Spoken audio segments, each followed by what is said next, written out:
everyone. Thank y'all for coming. I'm going to call the regular scheduled April 2nd, 2024 regular scheduled board meeting to order.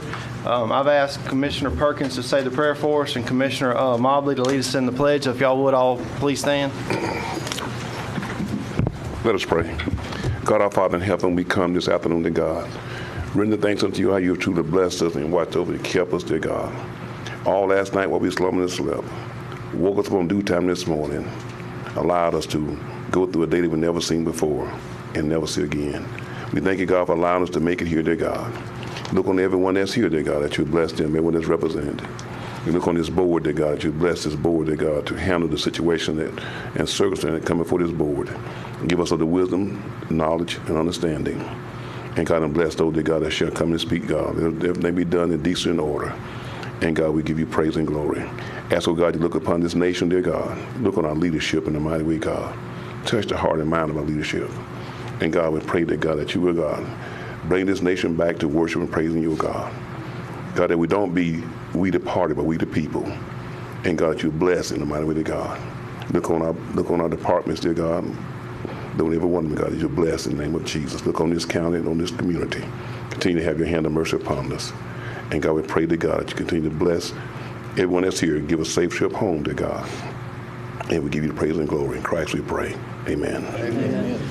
Pledge allegiance to the flag of the United States of America and to the republic for which it stands, one nation, under God, indivisible, with liberty and justice for all. Bless you. Oh, boy. Okay. Item number 1 on the agenda is the approval of minutes. I got with the clerk. Does that Civic have another gear?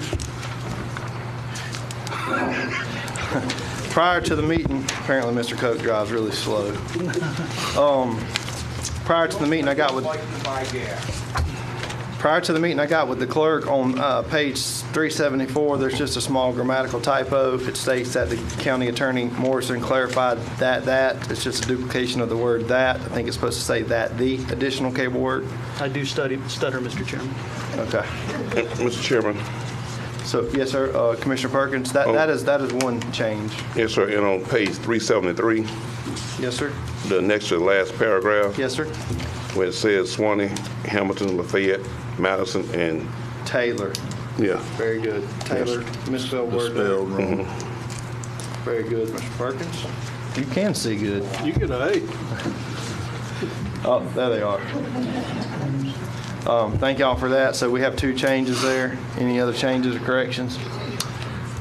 Mr. Chairman, with those changes, I'll offer a motion. Thank you, Commissioner. Have a motion by Commissioner Hale, second by Commissioner White. All in favor, aye. Aye. All opposed, same sign. Motion carries 5-0. I'm going to come back to public concerns and comments. We got a time-specific agenda item that is specific to the time. Agenda item number 15. At 5:35 p.m. or soon thereafter, as the matter can be heard, hold a public hearing to discuss final budget amendments for fiscal year 2022-2023. Mr. Keith Gentry, sorry for not giving you a notice about that, but it's 5:35, so let's go ahead and knock this one out. Mr. Gentry, if you'll raise your right hand. Do you swear firm testimony you give us the truth, the whole truth, and the truth, so help you God? I do. Gentlemen, we have 3 amendments this year to close out our budget year for fiscal year 22-23. Talking to the mic, please, sir. There you go. We have 3 amendments. One for the State Attorney's Office, Fund 118, increase in revenues of $18,811 and a balance forward of $982, offset by the lease for the Perry office and communication expenses and operating supplies for a total of $19,793 budget amendment, making that fund total of $287,439. The second amendment for the local housing or SHIP Fund 181, we have a increase in down payment assistance of $56,000 and emergency rehab expenses of $25,587 for a total of $81,587, offset on the revenue side with the loan payments from the clients of $18,025, interest increase of $5,125, and also from our balance forward to $58,437, making that total fund $517,204. And lastly, the water sewer plant, Fund 404. We had a transfer to the general revenue for a reimbursement of a grant cost for $79,457. And that was offset by I-75 water revenues and $14,780 and sewer revenues of $57,320, and also from the balance forward to $7,357, for a total amendment of $79,457, bringing that fund to $270,267. So any questions? No, sir. Any board members have any questions for Mr. Gentry? No, sir. No, sir. Okay, seeing none, I will open the floor to public comment. This is in regards to this particular agenda item. Is there anybody from the public wishing to speak in regards to this budget amendment? Seeing none, I will close public comment. Any board discussion? No, sir. Do I have a motion to adopt So this moved. amendment? I have a motion by Commissioner Perkins, I believe, second by Hale Second. or White. Either one's fine. I'll second by Commissioner Hale. All in favor signify by aye. Aye. All opposed, same sign. Motion carries 5-0. I'll close the public hearing. Thank you, Mr. Gentry, for those Thank you, amendments. Mr. Keith. Yes, sir, but we're not there yet. We got public concerns and comments. You good? Yeah. Next item on the agenda is public concerns and comments. I see a bunch of you guys here that are new faces. I'm glad you're here. I've probably heard from half of y'all. I know why you're here, but I'm glad you're here to tell the rest of these guys probably what all you've told me. So we'll open this up to public comment so you can voice your concerns to the board and staff as well. Be mindful of your 3-minute limit. Be respectful.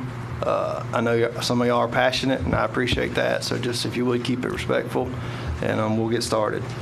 I do have 4 wishing to speak requests or permission to speak requests, but just because you didn't fill this out doesn't mean you can't speak. So I'm going to start with the ones that filled one out, and then we'll move into anybody else that would like to follow them, okay? First, I have Mrs. Janet Donalds. Welcome. Welcome.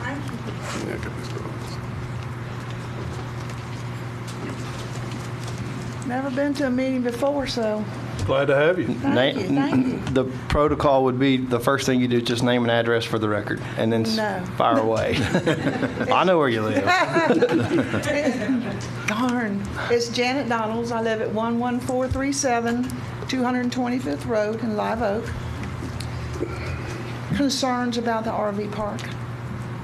We never saw a sign. It was put somewhere not readily available to the public.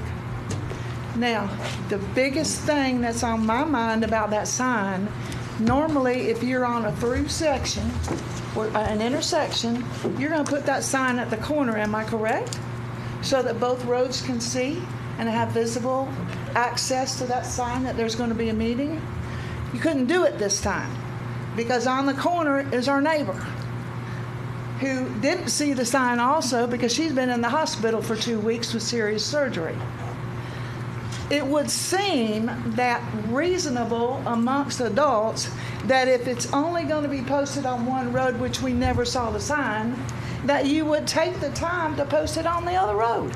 225th Road, which is 252, is a thoroughfare. I don't go to town. This is my first trip into town in a while. I go the other way. I go west because I'm around the Advent Village area. So I wouldn't have any reason, and whenever I have gone to town, and the other ones, Don runs that road every day. We've never seen a sign. Where is it? Is it up in the trees? We don't know. So we feel that we've been shorted on that sign situation.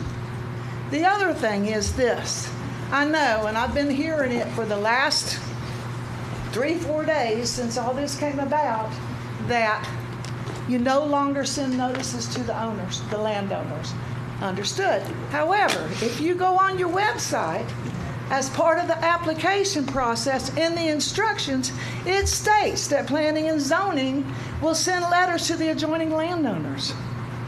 If it's in writing, are we not to assume as a general public that this is going to be taken care of? Does it not seem reasonable on your part?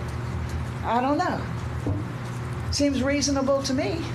There's issues, and y'all were not aware of it because we were not aware of it. So we're asking you to do what's right for us, your constituents, and let's do something about this. If we have to recall and redo it again, I don't want you to get sued. But this is as it is. This is important. This is important because this is on a road that is dangerous. It's at an intersection that is dangerous. My husband almost got creamed. They speed like crazy through there, and now you're going to put up signage, and other things are going to affect that area. So it is important to all these neighbors. They're here. They would have been here before if they knew about it. Nobody knew about it.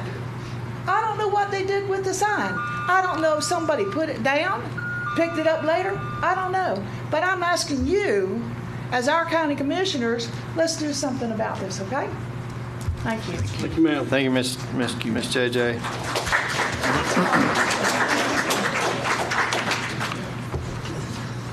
So what I'll do is I'll hold questions or comments from the board, guys, until the end. So if you have anything that you'd like to respond to, so we don't get into a Q&A with every speaker, we'll just save it all to the end if that's all right, and maybe respond. So next up is Mr. Stephen Chapman.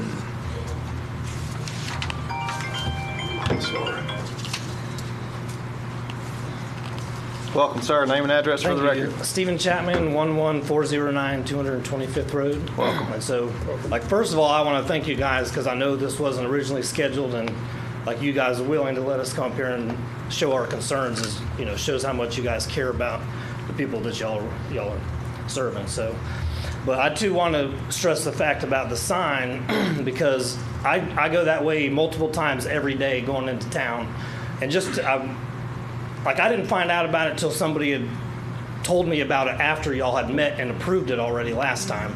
So then I went back and looked and I found the sign. And so the curve going into Live Oak goes around like this. The sign is right here and it's parallel to the road. So you're driving, first of all, your eyes are away from the sign. When you're coming this way, your eyes are away from the sign. I have 20/10 vision, and I never once saw that sign driving that way at least 4 times a day. Once, twice, 3, 4. So that is a concern. But the other concerns I have as a father, I know some of you guys have kids, is so my property is 25 feet from the suggested proposed land. It's right across 225th. I have 5 kids in the age of 4 to 16. And so we let our kids play outside some. Well, an RV park, my understanding is it's not permanent living, so we're going to get a lot of out-of-towners and things like that. Well, I didn't see any proposed fencing ideas or anything like that when I was looking at the stuff from last time. So what's to stop somebody from out of town walking 25 feet and messing with one of my children outside? So that's a huge concern to me as a father. And the other concern is my oldest son is just turned 16, and I know that there's some things proposed in that intersection, but that's a bad intersection to start with. There's no way that this is going to make it a safer intersection for my 16-year-old driver, and then I have another one, 13, who will be driving in a few years too. So those are my concerns as a father, and then my concern with not seeing a sign is why I'm here now and wasn't here at the previous meeting. So. Thank you, Mr. Chapman. I appreciate that. Like I say, I'm making notes, and I'm sure that some of the others are too. Next up is Mr. Brian Metzger. Welcome, sir. Yes, sir. Name and address for the record. Certainly. My name is Brian Metzger. The address is 11054 225th Road out there in Live Oak. I'm roughly about a half a mile of where this place would be. And Chairman Land, I'm going to remind you of words you said last week, or last when this came up on the 19th. You've heard nothing from your constituents, and nobody here has heard anything else about what's going on, so a 5-0 vote. You can tell by the crowd tonight, there's a reason you didn't hear anything from your constituents.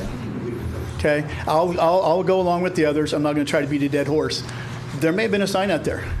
I drive that road, 225th, every day that I go to teach in Branford.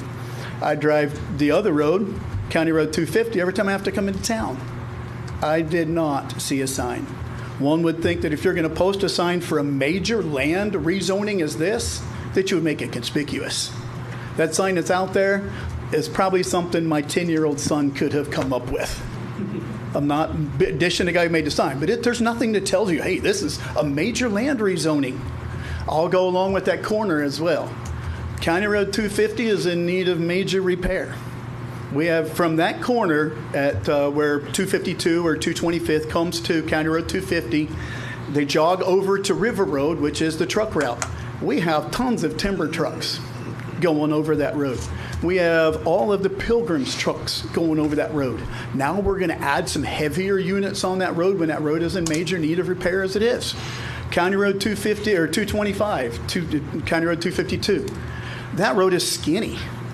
There are times when I'm driving a single pickup truck that I pass another one on the side, I'm hitting tree branches on the side of my vehicle. And we're going to let RVs and dualies and everything else go down that road? Is there any look at what, I know that their zoning is supposed to give you guys a section 16 2.1 that talks about the fact that they have themselves looked at what's it going to do to the traffic in that area. Did you guys get a section 16 2.1 on this particular project? Did they look at the things that they're supposed to look at? The impact, the proposed change upon the living conditions in the neighborhood. I have daughters that are 16 and 20 that live in my house. They drive that much more traffic. I'm afraid for them with all those trucks. And now we're going to add a bunch of RVs and everything else. The impact of the proposed change upon traffic, the impact of the proposed change upon drainage, the impact of the proposed change upon the light and air, the impact of the proposed change upon property values. I got 30 acres. I was going to sell in 4 years. This thing goes in, I've just lost dollars. There's nobody that's going to buy land when you have 139 or whatever unit this thing is that close within half a mile. It's just not going to happen. I've said what I came to say. I hope you guys take into consideration that the reason you didn't hear anything last week is because nobody knew about it. Thank you. Thank you, Mr. Metzger. Nick? Piece of God's country, and you want to take it away from us. Shame on you. Next up, Mr. Dennis Martin. Mr. Dennis.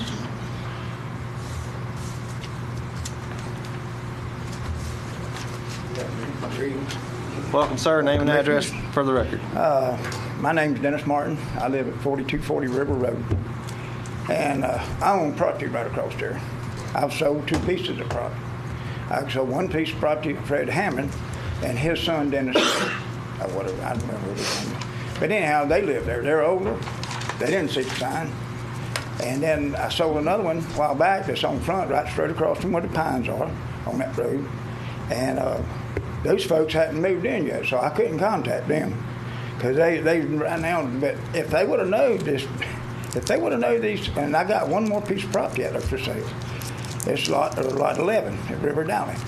And if, it's going to be hard for me to sell that because here you got 139 sites coming in. So let's go 2 times that. That's 278.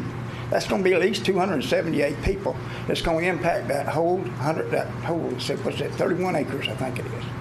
Okay, that's going to be a lot of sewage going in the ground that close to the river. And but anyhow, those folks right here, spoke to these folks right here in River Valley subdivision. They didn't see it. I seen it last Tuesday at 6:30. I pulled over the side of the road. I get my phone out, and I started putting in some information. And I see that y'all fixing to vote on the RV park. 139 sites. I even pulled the site plan up. So what I did was, I said, okay, and then I said, wow, I better come on up to the meeting. I got here late. Y'all had already passed it. I let Mr. Hale know about it. I let him know that there was an RV park 2.2 miles by Google. I Googled it with a Google map in the village. I got pictures of that RV park. It says 1 through 15. It does not say private. It does not say for guest only. It does not say for membership only. It says a campsite. It's in the village. I got pictures of the campers. I got pictures of their bathroom facility. I got pictures of the sign. So, well, anyhow, that it's just a lot of impact that y'all. I don't know what y'all considered the amount of traffic that's going to be going in and out there, because if there's 139 people, these people that live in the River Dowling subdivision is going to have to wait in line for somebody to pull out, and you're going to may have a lot of accidents because of 139 sites. I don't know where y'all consider that. I don't know where that, like I say, it's a big impact on that community. As far as I looked at the sign, I seen the sign that time, and then I just think that the sign was not identifiable because it didn't say agriculture to 139 RV sites. And it should have been posted. Like these folks just said, that there was not no sign on 225th. That's right across from where I sold those lots. And I got one for sale. Okay, another thing too. Okay, I went back to the zoning board rules. You always got to go to rules when you get a permit, because you ain't gonna get no power until you do cross every one of them T's and dot every one of them I's.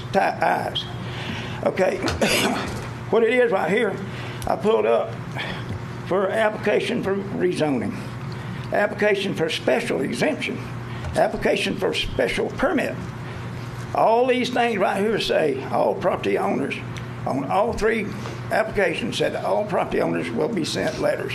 I know you don't have to, but these folks should have a right to know. They live there. I don't. But it's going to impact them. It's going to impact the person that buys the other lot from me. So, I would like for y'all to consider it and take it in consideration. Y'all passed a rule that no RVs was supposed to be, no campground was supposed to be within 5 miles. It's 2.2 miles. I was going to put a campground on 217, but it was not going to be impacted by no subdivision. There's a big farm out there. My brother lives on one side, and this other guy lives on the other side. But when I took my truck and I clocked it from the Advent Christian Village campground to that, it was 1/10 of a mile too close in the 5-mile limit, so I wouldn't file that, because I would know that if I had mentioned it to Mr. Meeks, he would have just said, no, you can't do that because it's got a campground there. So I knowed I couldn't. But when I Googled it, it was 4.9. But when I odometered it with my truck, it was 4.3 miles. So y'all pass a rule, and y'all pass that rule, y'all need to know see what y'all gonna do about it. That's all I got to say. Thank you, Mr. Thank Martin. you for my time. For your time. Dennis. Yes, sir. Thank you for coming.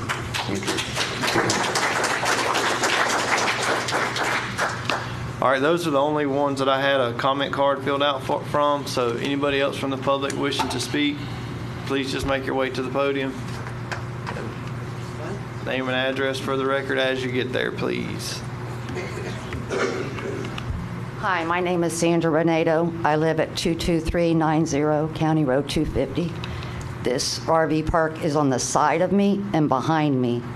How do I know that anybody's going to come up on my property? I have 2 teenage granddaughters that live with me. I mean, we should have been notified much better than what we were notified. This is unnecessariness. Like I said, it should have been a red flag when nobody was here to say anything.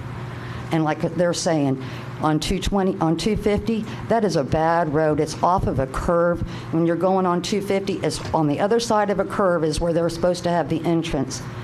I have an interest to go on 250. I don't even use 250 to go in and out of my property. I use 225th because of the way that those people drive on that road.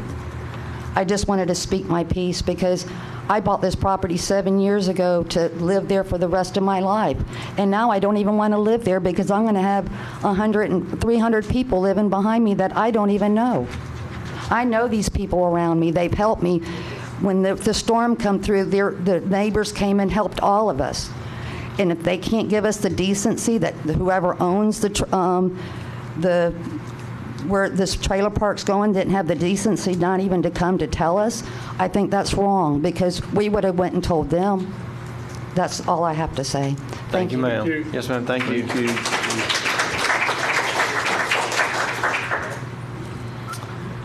Welcome, sir. Welcome. Good afternoon. Yes, sir. I'm Dan Gray. I live at 11488 217th Road, and I drive that strip where you're going to, where that RV is being planned to be placed. Never saw the sign. I saw the sign for the first time today in a photograph. And, you know, hate to be critical, but I would expect a sign like that to be white and bold so that you can see it, and not the way that sign was built. In addition to that, I listened to Mr. Metzger speak, and those concerns are genuine. The condition of the road, how fast people drive through there, and as you're entering into Dowling Park, then that speed zone is reduced. I don't know if you did studies about crime in RV parks, and usually there's very little there, but oftentimes people come to RV parks and they commit crimes in the area. That's a big concern to me, too. Mr. Metzger would also like, he failed to mention the fact that there should be substantial reasons, if any, why the property can't be used in accordance with its existing zoning before you consider that. And that's all I have to say. Thank you, Mr. Gray. Thank you for coming.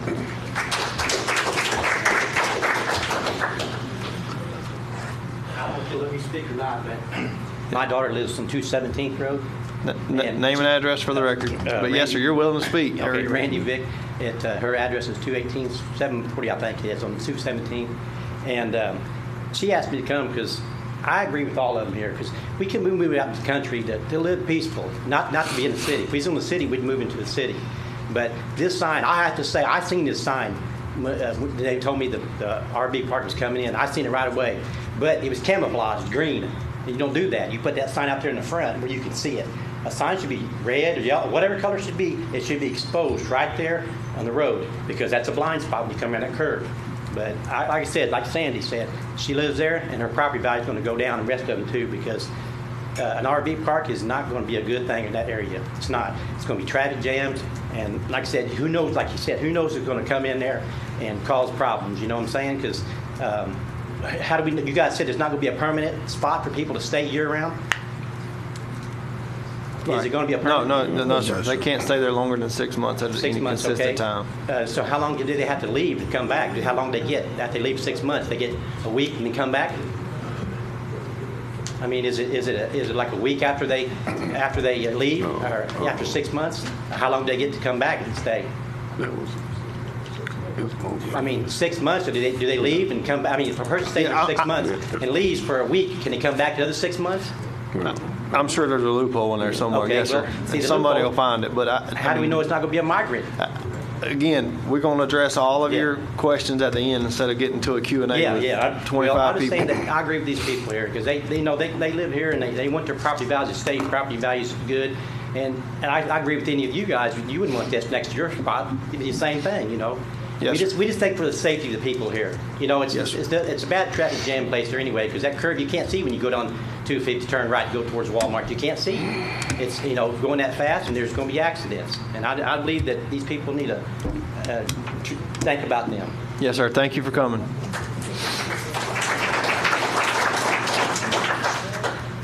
Anyone else? Yes, sir. Welcome, sir. Name and address for the record. My name is Mike Bartolotti. I live at 12204 225th Road. I moved here almost 45 years ago. I've been living on 225th Road, about right a mile from this place. And everything that everybody said is what I wanted to say. So nothing new. I came here to be in the country where it was quiet, but it wasn't so much traffic. It wasn't so much people. That area out there has grown an ungodly amount in the 40 or plus years I've been there. But this is the first time I've had the opportunity to say, I don't want any more growth out there. I don't want any more people. Don't want any more cars. Property values, all the things that they said, they're all right. I looked for that sign on the way here tonight. Maybe it's there. I don't know. But I do know adjoining property owners. Not one of them was informed, or I darn sure would have been informed. So we would have been here, all of us, before, had we known this was going on when y'all approved it. So, and not blaming you or anybody else. It's just bottom line is we're here now because we know about it now. We didn't know about it then. Yes, sir. Yes, sir.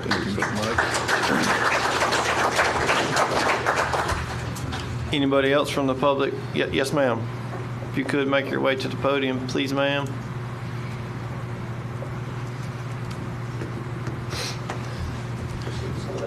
Excuse me, I'm not alone. No, you're fine. You're fine. Take your time. Name and address for the record. My name is Karen Hayes. I live on 22570 County Road 250, Live Oak. I have a question on all of you gentlemen. How many of you did some RVing in your life? Not a weekend or a couple weeks. How many did really go RVing from you? Lift your hands. I do. I didn't understand. What RVing. How many people RV? We go RVing. My husband Yep. and myself, we traveled about 2.5 years in RV. From California all the way to Rocky Mountains, Texas, you name it, we've been there. And we end up here in Live Oak. We have that beautiful God's country up there. It is peaceful, it is quiet, the neighborhood is nice. And now you want to bring an RV park here. There will be drugs, there will be alcohol, there will be fights, and there will be break-ins in our homes. I hope when you approve that RV park, that you put a sheriff's office right next to it. Because I don't want to deal with those people when they get fighting and coming and probably want to shoot you on top of it. I know what lives in RV parks. And we lived in KOA, what is the top of the line. Even there is the crime. And you cannot prevent it from coming up here. That's all I have to say. Thank you, Ms. Hayes. Thank you.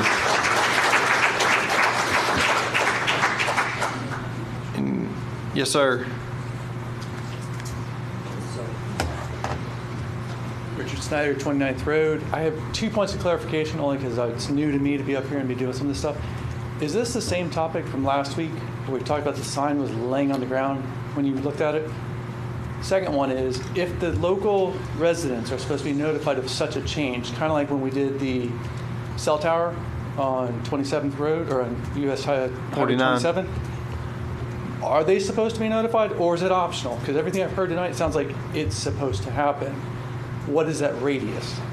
Because a cell tower, for example, affects miles away. An RV park affects miles away. So just points of clarification I would like answered. Yes, sir. Got it.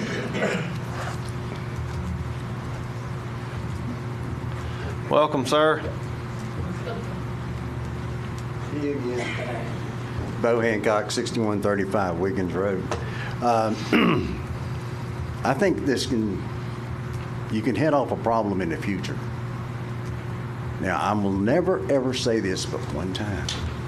You can learn something from Duval County. Their rezoning signs are bright orange, and all the information is on that sign. You can't miss it. It's a 3x3 sign. That's number one. You need to change these. It looks like Mickey Mouse made these signs. The ones that I've seen. The one on 129 is there. It's up there by the fence. If you don't stop, it looks like a piece of trash blown on the fence. Bright orange, you'd see it. And you know what a bright orange sign means. It says rezoning on it. Okay, that's number one. Number two is change the rules. It'll cost taxpayers a little bit of money, but notify the adjacent property owners. by registered mail if necessary, and stop this stuff going on. People aren't like me, crazy and come to every meeting. You got folks out here, this will probably be the last time some of them will show up at a county commission meeting. Do what's right. Put a sign that is noticeable, number one, and number two, notify the adjacent property owners on all future rezonings. Thank you. Thank you, Mr. Hancock. Thank you both. Anyone else from the public wishing to? Yes, sir. Please make your way to the podium and name and address for the record, please. Welcome, sir. Thank you. Yes, sir. My name's Jesse Monroe, and I live at 3552 282nd Terrace in Brantford. I'm not here for the sign. I'm here for some other concern.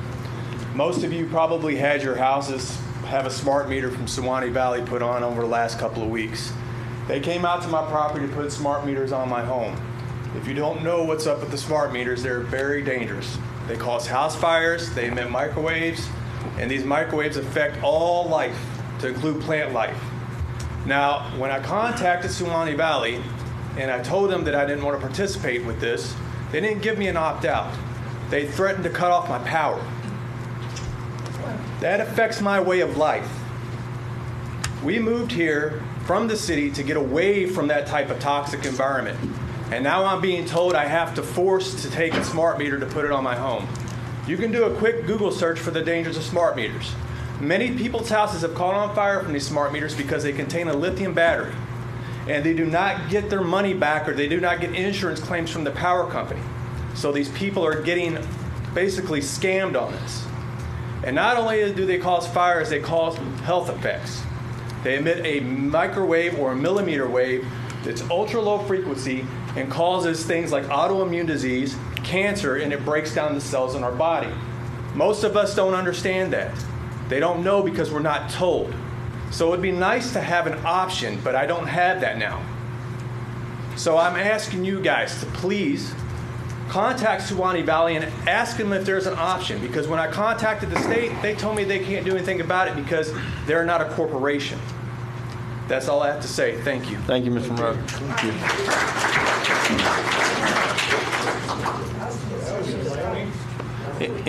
Anyone else from the public wishing to speak? Yes, sir. Come on. Welcome, sir. Yes, sir. Thank y'all for holding this meeting. Name and address for the record. My name is Kerry Strickland. I live off Bass Road, 11936 Bass Road. Yes, sir. I was recently notified by a neighbor about a project that's going in right there off of Bass Road for a lot of houses. Well, we own a little farm there, a little 21-acre farm there, and that farm's planning on going to our daughter, and whatever they can accumulate and through life and live, hopefully, the rest of their life there. Me and Cindy don't have a whole lot of years left, but what I see is really troubling. The roads and areas in that area is not made for that much traffic, and you're talking about bringing in that many houses, and you're talking about bringing people in from all over the world. I love Live Oak because everybody here loves each other. We look out for one another. If somebody sees something out of the way, we talk to each other. We all love each other. It's the friendliest place. I've been all over the United States. It's the friendliest place I've ever been in my life. And all the way to New York, Wisconsin, on jobs. This is where I wanted to spend my life. And I know that y'all will make the right decision when you think about your constituents and the position that you're putting them in.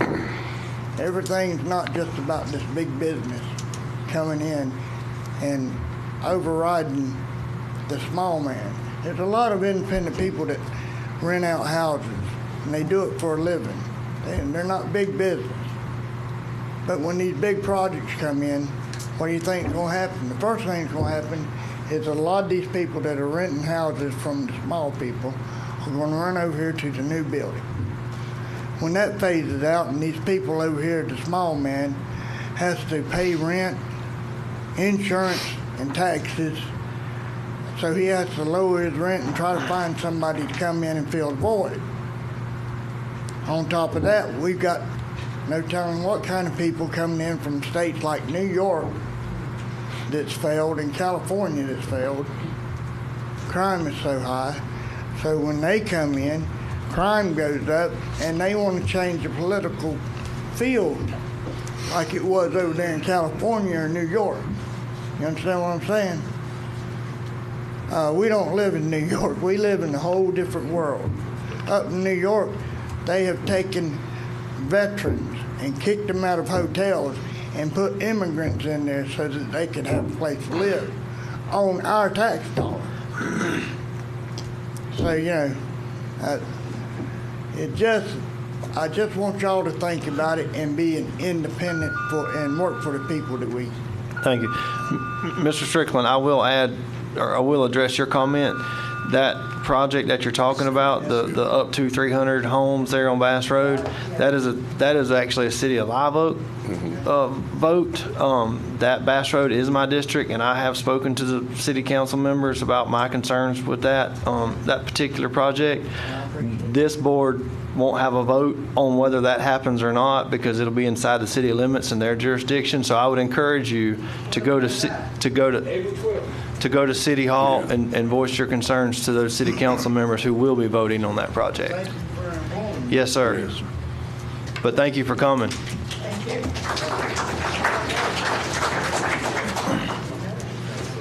Welcome, sir.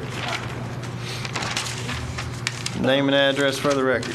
Austin Huebner, 11468 217th Road, about the RV park. I agree with that, everything. That guy with the beard is getting it, by the way. Yeah. The only other thing I would say is a little different angle. I'm one of the Southern invaders. Sorry. I moved here like 3 years ago.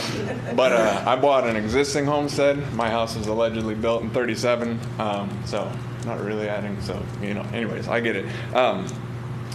Yeah, the amount of people, the resources, the power, the plumbing, the sewage going into the ground, that was a good point. I forget who said that. But yeah, that's an issue. I saw the sign; it was camouflage. It seemed a little tricky to me, but who knows? Maybe it was a mistake.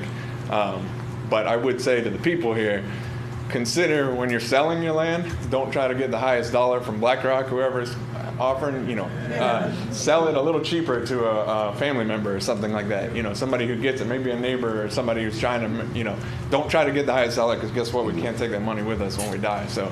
That will slow down that whole curve like he was talking about with that housing project.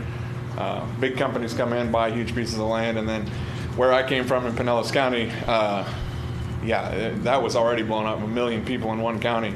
But south from there, all that farmland is being bought up and turned into houses because giant companies are coming in and buying that. So anyways, if you have pieces of land, consider selling it a little less or maybe nothing at all to a family member or a friend or something. Anyways, yeah. Yes, sir. Thanks a lot. Thank you. Yes, sir. Thanks for coming. Thank you. Anyone else from the pub? Yes, ma'am. Welcome. Hey, my name is Leisha Mincy. I'm at 16567 76th Street. So my concern in this is we have how many million more people who have entered our nation illegally recently? And all of this agriculture land is being changed to commercial or this or that or the other or residential. How are we going to feed all of our nation and 6 million plus more mouths if we take away all of the ag dirt?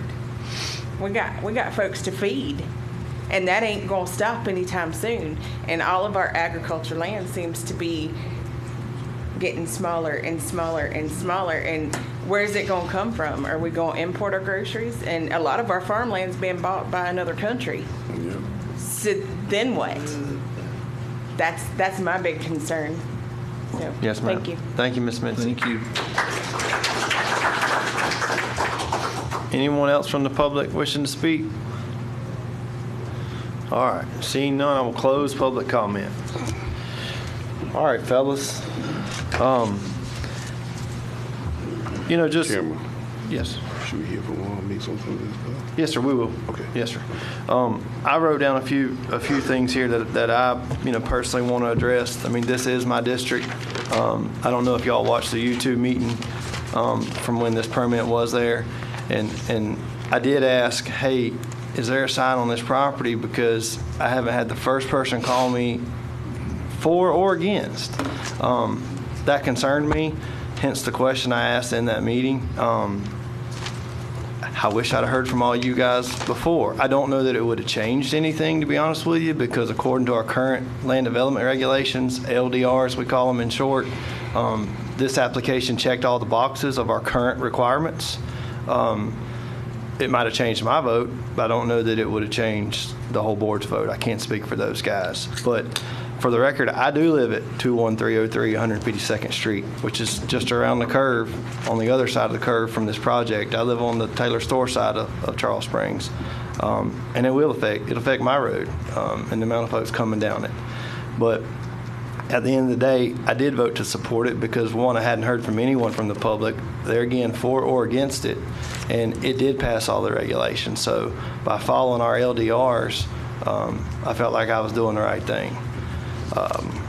Hindsight, I wish maybe our sign was a little bit different, but I've written down some things here that have been addressed over the last week. I've spoken to Ms. Donalds multiple times. I've spoken to Mr. Martin. I've heard from many of y'all on the phone and spoke with you privately. There are some changes coming in regards to that. Number one is the color of the sign. I don't think, I'll have to confirm with Mr. Meeks, but I don't think we'll see that particular sign again, or that color scheme. We're going to go to a red and white, kind of similar to the city of Live Oak, where it is a little more visible. It's against the law to put the signs in the right of way. So I've had some folks say, why wasn't it up there by the pavement? Well, it's not allowed to be by the pavement. It has to be on the edge of the right of way. It's illegal to put a sign. There's a county ordinance and a state ordinance and federal ordinance about how close signs are to the pavement. So there was a reason why it was where it was at. I agree, the color scheme 100% needs to be different. That's going to change, and more than likely the size of the sign as well. So that's getting addressed.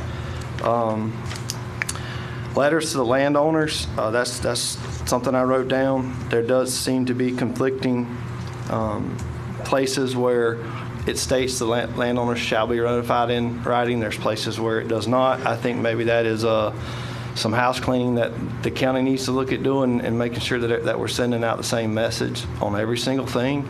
Every document be the same. So that we need to address that, and I would probably defer that to our county attorney on what Florida statute requires, what it doesn't, what we need to do, what we don't. I would personally like to see the adjacent landowners notified in the era of caution so that we don't end up in another similar situation like we have here tonight, hearing from them in hindsight. But it's like I told Ms. Donald, at the end of the day, if someone comes here for an application for an RV park or for a zoning change or for whatever development it is, if it meets the guidelines set forth in the LDRs, because an adjoining landowner doesn't like it or doesn't want it, that's not legal grounds to say no and vote no. So while that guy in that district might vote no, that commissioner, that chairperson, lady, male or female, may vote no, more than likely it would have passed anyway. Because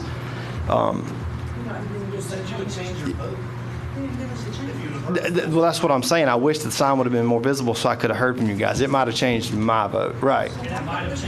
Hold on. I'm talking. But that needs to be addressed, the letters to the landowners. What else here? Oh, what I'm going to ask this board to do tonight, and I don't know how the board feels about it because I don't have a chance to speak to them privately, but I'm going to ask them to put a minimum of a 90-day moratorium on all future RV campgrounds so we can pump the brakes on these things. They do seem to be popping up. Now, I know this doesn't affect this particular permit, but I don't think it's going to hurt this county to pump the brakes and look at what are LDR requirements. And Mr. Metzger hit on a few of those on different things that maybe we should or shouldn't look at. I don't know what that is, but I think that if we maybe consider putting a 90-day moratorium on all applications from this day to give us a chance to maybe amend and change those rules, or just do away with them unless they're hooked to maybe city water or city sewer. That's just another idea I'm throwing out to the board. That's a board decision. I feel like I'm doing all the talking, but this is my district, so I'm trying to address it from my seat. So And you the chairman. well, double whammy for me in my district, and I'm the chairperson, taking the blunt of it. But nonetheless, I'll open this up to any of the other board members. Yeah, Mr. Chairman, I made a lot of notes as well, and I know all you guys, not everyone, but a few of you would say I agree with this person, that person. But the 5 big things I took away that seem to keep coming up over and over, the 13 citizens that got up and spoke, was the sign, the looks of the sign, brightness of it, the placement of it. Something to take into consideration I heard several times was if there's a crossroads or a side road or a curve or something like that to make it more visible. Again, something I had never thought of.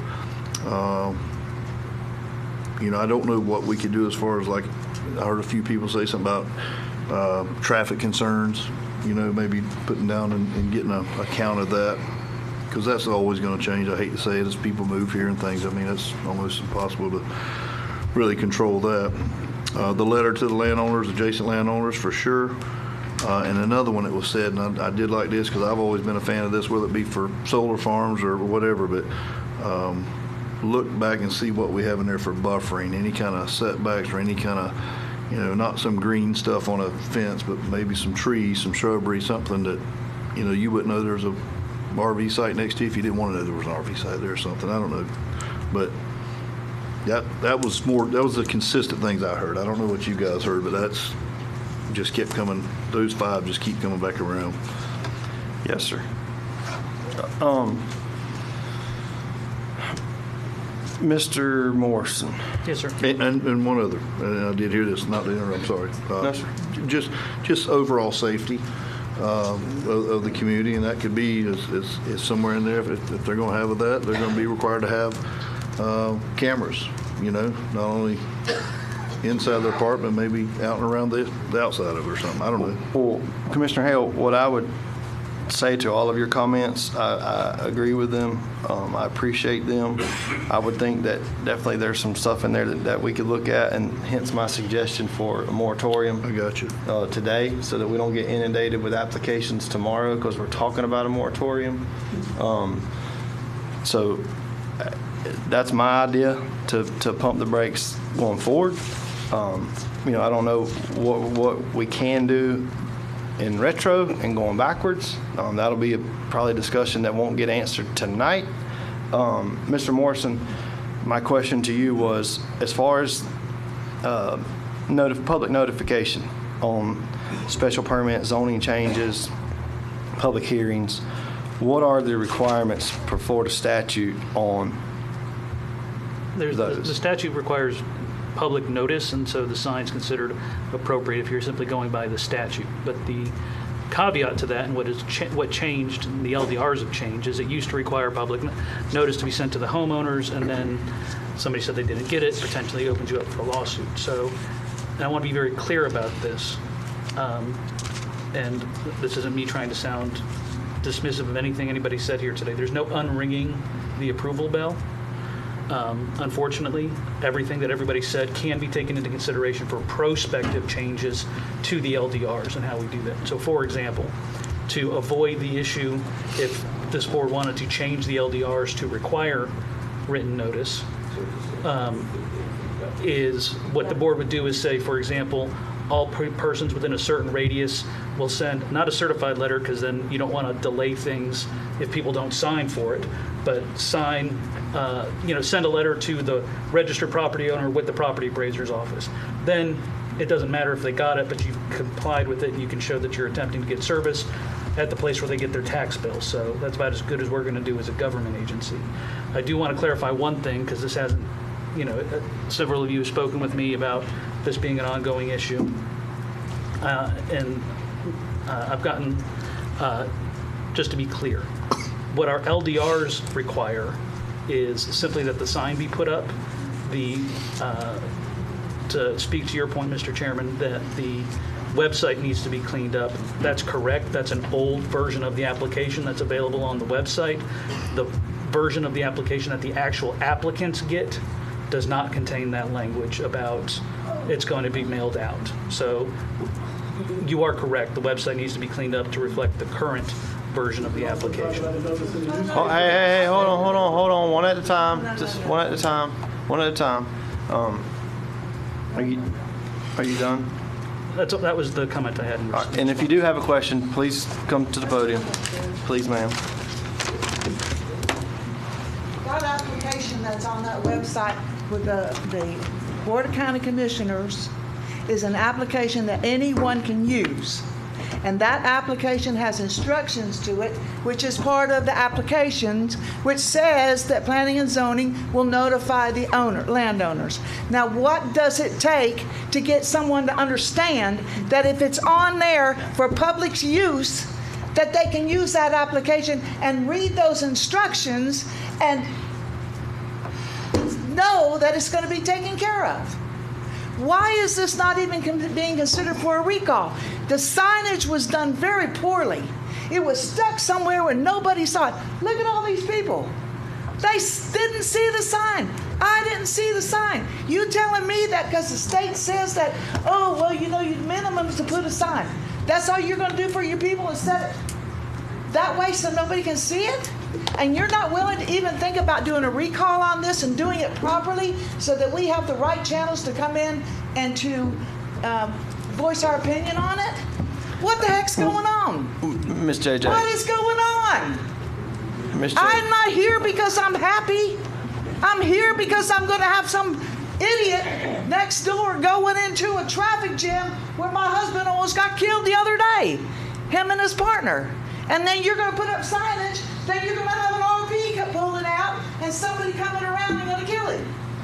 Is this what you're waiting for? Come on, guys. Recall it. Do it right. This is all we're asking for. We are your constituents. You can do it. And I don't take that. Well, we're going to clean up the website. It's been 17 years. How many years does it take to clean up a website? I was in business for 15 years here. Are you telling me that? I'm sorry. I am irate now. I cannot believe that I am being fed this line of crap. I'm really upset with you guys. You're not on here. Thank you, JJ. Again, my name's Brian Metzger. Okay, so the LDRs.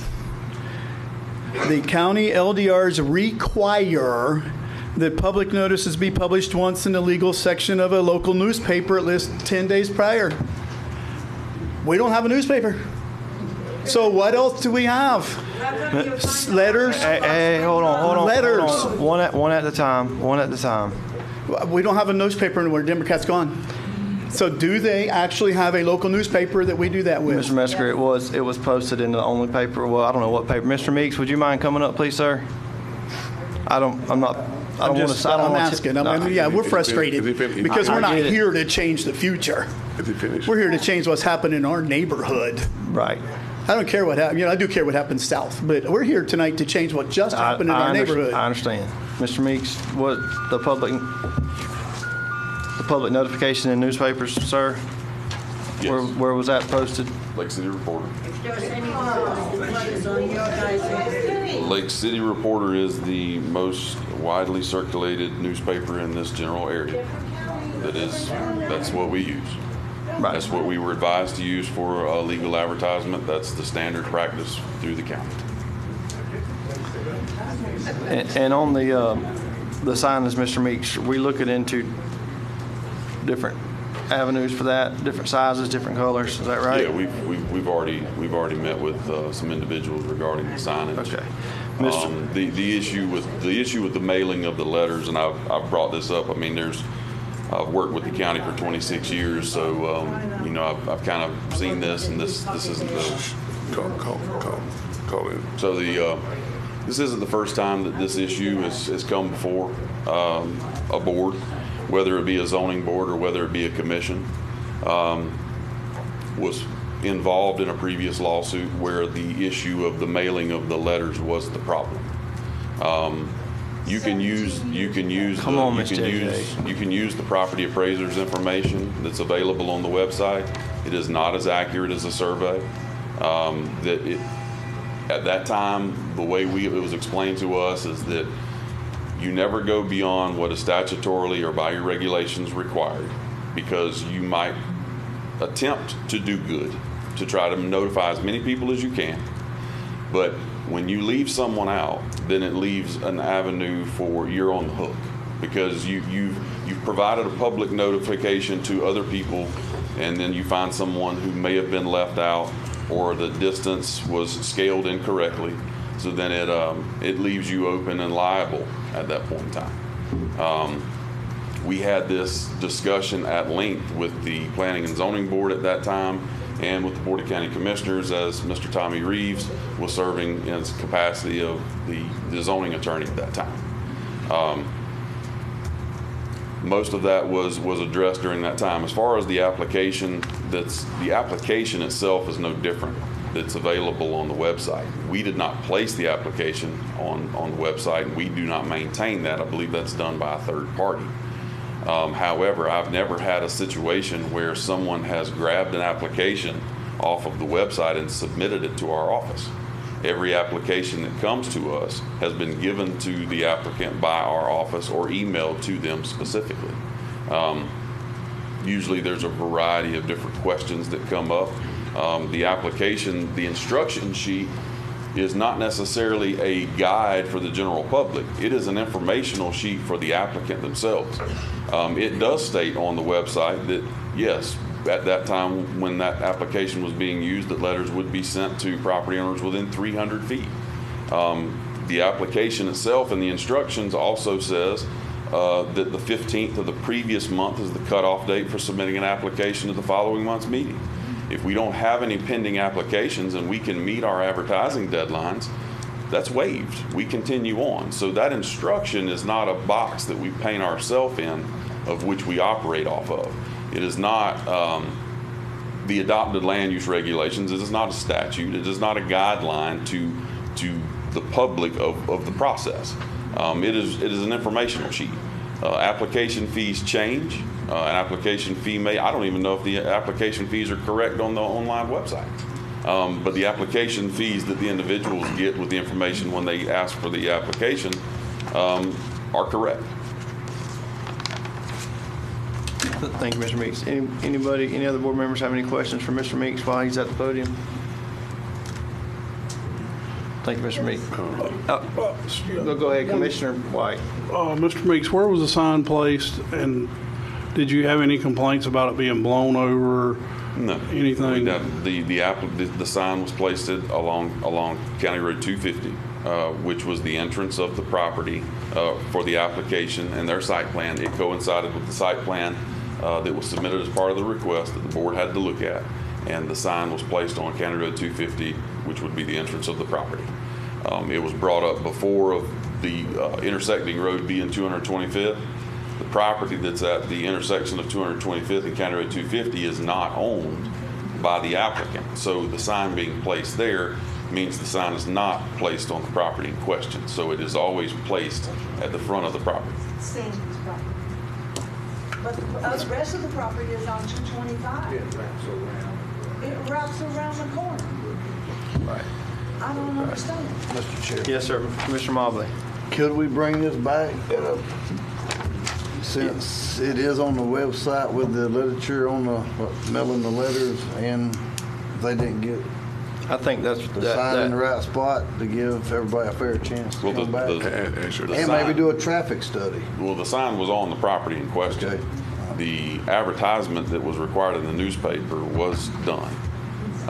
The application itself, by the standards that the board has adopted, met the requirements. Mr. Chairman. Yes, sir. Mr. Attorney, where do we stand on this legally? Legally, the board, there is no remedy available, unfortunately, for after the fact wanting to revisit a board-approved application for a zoning change or an exemption granted. We're bound by our LDRs. We're not, to be clear, my advice would be different if we were in the hearing right now, or at least, I mean, you guys have gotten a version of that before. But as we sit here today, an official action by the board has taken place. It's been approved. It's done. And it complied with the LDRs and the statute. So the board doesn't have, if the board wanted to undo it, it would be a void act. You can't unring the bell. So dumb it down for me. Nothing. There's nothing we can. What we can do is take all of this feedback into contemplation for prospective changes to the LDRs. But there's no undoing. And again, I'm just trying to speak very plainly. There is no undoing the approval of the application for the RV park, which is the subject of these citizen complaints. And that's. I don't mean to diminish that at all, but that's just the legal standing that this situation is in. Correct me if I'm wrong here. Is that not the same issue we had at the airport? Something got approved, and that's why it's different. It's different. Okay. The issue at the airport was an access issue. This is a special permit. This is not a rezoning request. This does not where change the zoning. I'm sorry, Mr. Meeks. Where I'm going with this is the board approved that, and then later went back and changed it. If I'm right. Well, the issue with the airport property was that the county had entered into a developer's agreement, and there was promises made on the county's behalf of why the property would be developed in the fashion it was. So when they gave the approval of their planned residential development, it included through gate access to the airport, and that ultimately could not be met. There was a Mr. Chairman, if I The may. reason, just a second. The reason I bring that up to the public is that little deal right there cost this county $4 or $5 million. $3.5 million. $3.5 million. So that's the position we're in today. They need to have done a bunch of development out there before y'all had to back off. But but where I'm coming with this is, we got sued for that, and the potential is here to be sued for this. I'm just trying to clarify it for the taxpayers where this is at. Well, we feel this job was done very shoddy, and I think you probably agree. I can't take back a vote. Let me ask you one question. Let's have a little bit of order here. Mr. Donalds, you want to go first? I got a question for you. This don't make sense to me. Y'all are talking about one sign. One sign on the road is supposed to notify everybody what you're going to do. Number one, that sign only said you're changing the zoning. It didn't say a darn thing about no RV park. If you're going to do something like that, that sign should have been a 4x8 sign, changing the zoning for. Usually it says for what you're going to do. Why didn't you tell everybody what you're going to do instead of hiding it behind your back until you got it approved? And it ain't necessarily y'all, it's the people that own the property, and you know who I'm talking about. Money talks. And they got it done behind everybody's back because nobody knew about it. Yeah, they got it approved because they're going to rezone it. Well, how do we know you're not going to put a gas station there because you're rezoning it?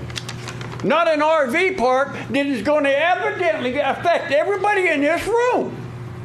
Y'all don't live out there. I do. You live down the street a little ways, but you don't live where the RV park's going to be. It backs up on my property. It's going to devalue my property. We're going to have 200 and some people's mess dumping into the ground, just like that gentleman right there said a while ago.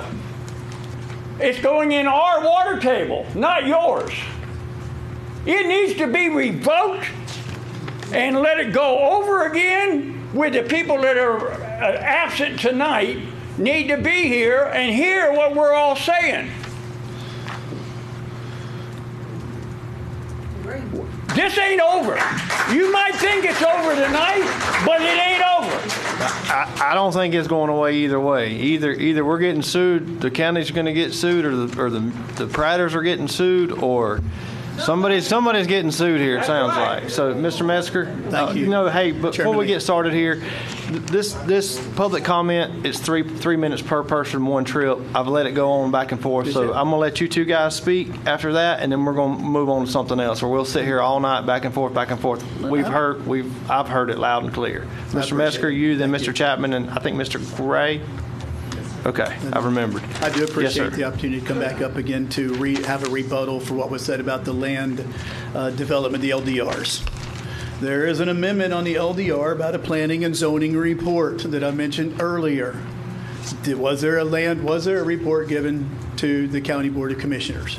Did it cover the fact that substantial reasons, it doesn't just say reasons for profit, it says substantial reasons why the property cannot be used in accordance with its existing zoning? The impact of the proposed change with regard to the scale of needs of the neighborhood. Really? The availability of alternate, adequate sites in the county and districts that already permit such use. That's the legal thing that we have, is according to the amendments of the LDR, was this actually done? Can we see it as citizens, as citizens of the county? You're going to end up getting sued. You just said it. The people here have a legal right to sue, not just the people that you approved it for 2 weeks ago. Understood. We have tons. That's exactly what is in the LDRs, guys. I'm of a mind to say these LDRs weren't met. Thank you, Mr. Mesker. Mr. Chapman? Yeah, my name's Stephen Chapman, and I have a question, or a couple questions, but the first one is, so I went on the Suwannee County website, which is an official website, and pulled this document up, like what that says that you have to mail a letter to somebody. What makes that not an official document that has to be upheld? Because my thought is that's what the problem is that things weren't done correctly. I'm not a lawyer. I don't know these questions. I'm seriously asking that question. What makes that document not hold value? I can't. I'm not a lawyer either, so I will have to. Well, there's one here. Yeah. No, yeah. The reason it's not, as Mr. Meeks pointed out, it's not the statute. It's not the LDRs, and it's also not what's given to the applicants when they suggest for it. Listen, I understand, and I'll be the first to admit. Again, I'm not trying to argue with that. No. I wanted to clarify that but then the second thing, and this maybe is just more personal, but I feel like you stated that you would have voted differently. I said I may have voted differently. Sorry, I don't want to put where you are. And so right after you heard everyone talk, not just you, but everybody's on board with, oh yeah, we got to change the sign, we got to do this to the signs. Obviously, there was a mistake, and it wasn't our group. It was something that was not said. And then the other thing that kind of surprised me is that you said that if something matches up with the LDRs, most likely, I may be wrong on your exact words, but it's going to pass. Then why even have people come here and tell you our concerns if it doesn't affect your decisions? If we don't affect your decisions, all that matters is what's in the law. Why even come? So that's just all I want to say. Mr. Gray? Yes, sir. Last. A couple of questions. First of all, I've dealt with Mr. Meeks. He's a fine man. I know he does good work. Really happy to deal with him. But the Lake City newspaper, what's the circulation like in Live Oak for the Lake City newspaper? Are we looking at that to make sure that, is that the right way to give these kind of announcements to the people of Live Oak and Suwannee County? That's my first, that's a question that I wanted to ask. But I want to go, have you gentlemen seen the sign that was out there? Yes, Do you know what it looked like? Yes, sir. I do. Is that all that we need to, sorry, I drive that road all the time, and only a few days ago did I find out about this because the sign just it's not very visible. I know if it was a no hunting sign and I was that kind of guy, you might have found me on that property hunting because I wouldn't have seen the sign. So and if that's all the county's required, it's wonderful you're going to fix that. But, wouldn't want to be in the pickle you're in. I know you guys are gentlemen. I'm not questioning the integrity of the people that put up the sign. Maybe it's not much of a sign, gentlemen. And if that sign would have been better, you would have a lot more people in here last week than there are here today. I talked to many people that didn't know anything about it, that live in that area, that would have liked to come today and couldn't. So yeah, it's a terrible thing. Yes, sir. A comedy of errors at best. I certainly don't question your integrity. I don't know the company or whoever owns the land that wants to rezone it, but I do know that sign was garbage.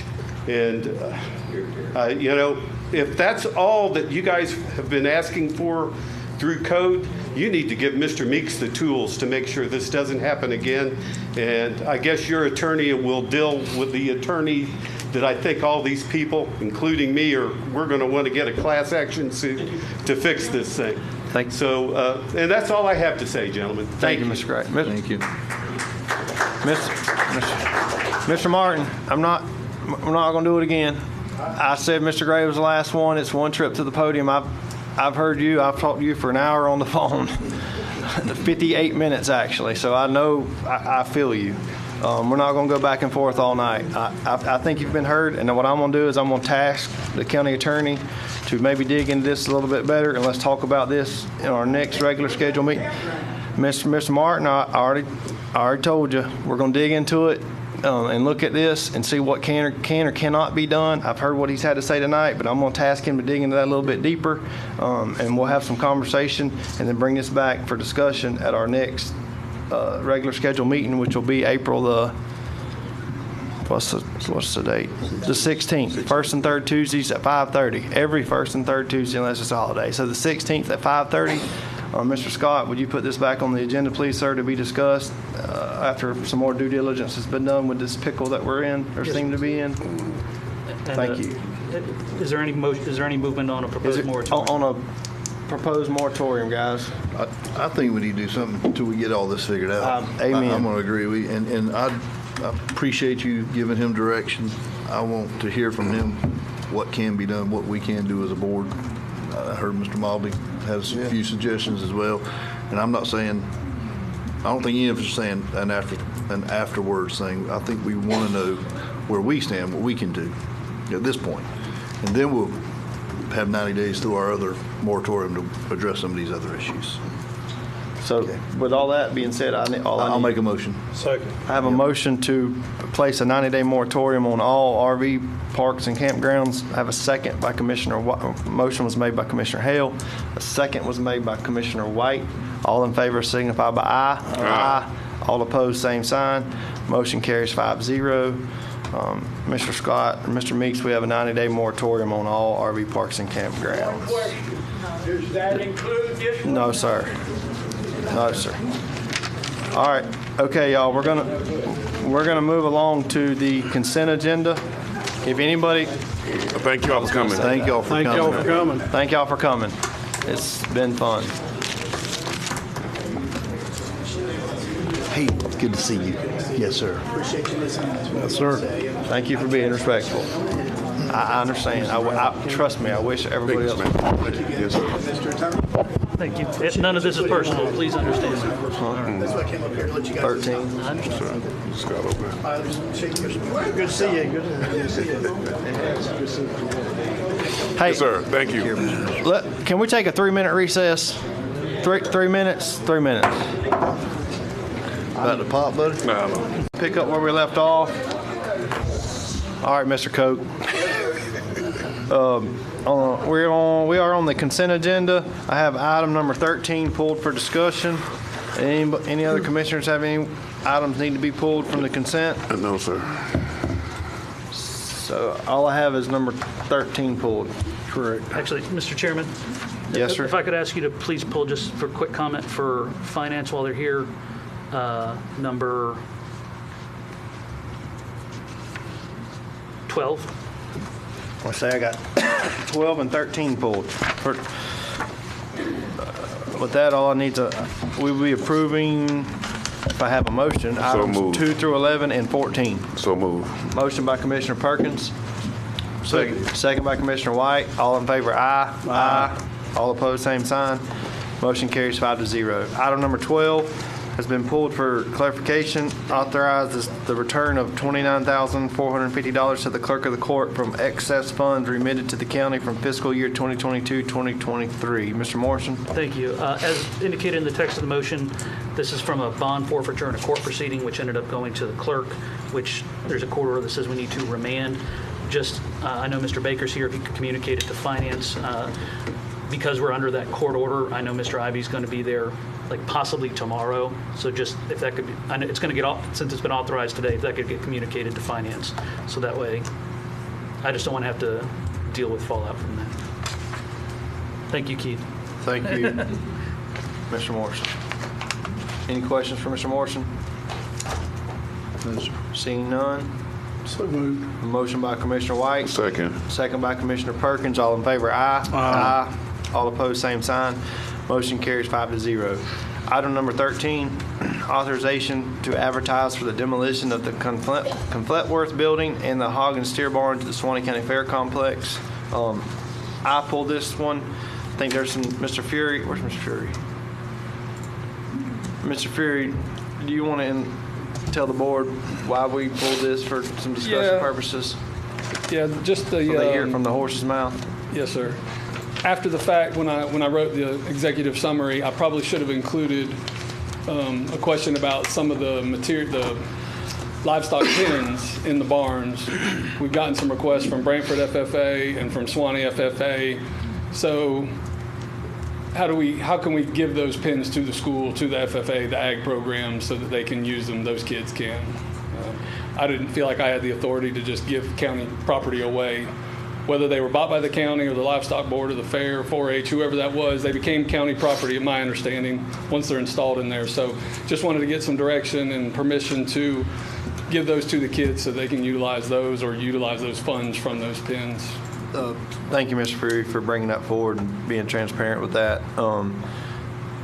I believe those pens were purchased 30-plus years ago by various groups or organizations. I think they've served their purpose. They probably would have been included in the demolition and hauled off. I mean, they're really not a lot of value, is what you told me, right? Other than there's still some life left to those. Guys, I'm just one of 5, but instead of getting off in the weeds and sending that to any private sector person, I would be okay with Mr. Fury getting with Suwannee FFA and the Brantford FFA. Those are giving them to those various school boards. If they're going to, it's my understanding you told me they're going to use those at their FFA barns and just mention too that we have members of the livestock board, Raymond Poole's here, but he's got a team that'll come in, dismantle them, organize them, palletize them. You can't just give them away. I mean, it's a puzzle. So they need to be taken care of, and they'll store them at the so that they go back together in an efficient, in the right manner. So they're willing to do that and help us out with that. That's correct. Mr. Chairman, if I could, I spoke with Mr. Furry about this, and I think probably the cleanest thing to do, so that way Mr. Furry's not having to figure out who's going to get what, would be for the county to donate all of them to the school board, then let the school board take point with distributing it amongst its various institutions. Fair enough, and we would just rely on you and Mr. Poole to make sure that the respective schools get the right pieces so that when they put them back together that the pens function for the kids at those ag barns or ag, ag complexes. Fair enough. Sounds good to me. Yes, sir, Commissioner Hale. Yeah, real quick. I mean, this is something I had asked, and I do not remember the answer. But while we're doing this removing these and putting new ones in, is there a need for any temporary? Is there any events going on? Things that we need to be concerned there? Temporary, the pens that you can put up and put down. We don't have any livestock shows on the books between now and next fair. The hope is to try to get it done before next year's fair, but we've got a plan B in place. We will order the temporary pens that we'll be using in the new building. I'll go ahead and get those on site so that if the building's not done, we can still use the arena and use the pens. Okay, that was my concern. Okay, gotcha. We'll be able to accommodate that. Thank you. Mr. Chairman, I think the decision to donate those to the school board would need separate board action independent from the motion.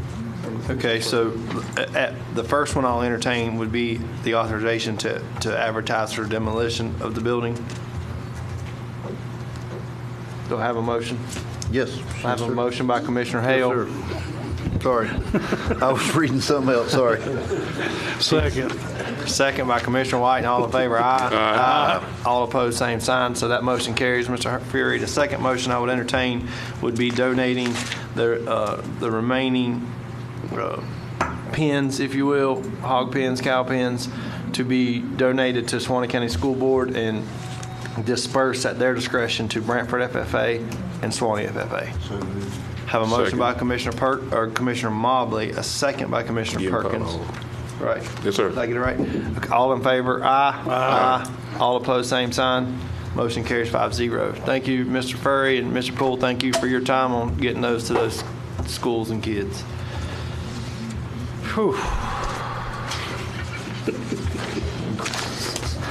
You giving the fan out of I know, Commissioner White. Give him the fan. Now you know why I had that fan. I need that fan. Mercy.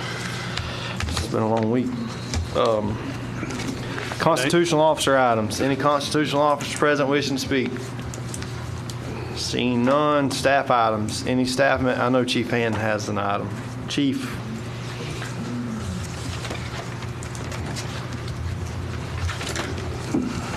Y'all got this. This was passed out prior to the meeting. I think it was emailed to everyone as well, I believe. So this is what he's going to speak about. Welcome, Chief. Chairman, Commissioners, I apologize for this not being on the agenda. We weren't intending to apply for this grant this year. Historically, with our county awards grant through the Department of Health, we've been able to roll our money over because we only receive between $5,000 and $8,000 per year on average, and it doesn't give us enough money to do a project. So historically, we have rolled that over. I was notified last Thursday that they've changed their process. They're no longer going to allow us to roll that money.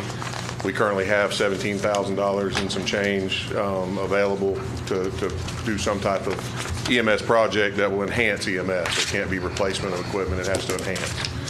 So basically what I need approval on tonight is approval to apply for the grant, to send the grant in, and it also, this grant requires a resolution to go along with it. This is the standard resolution we've sent in every time we've applied for this grant, just stating that you guys support enhancement of EMS in Suwannee County.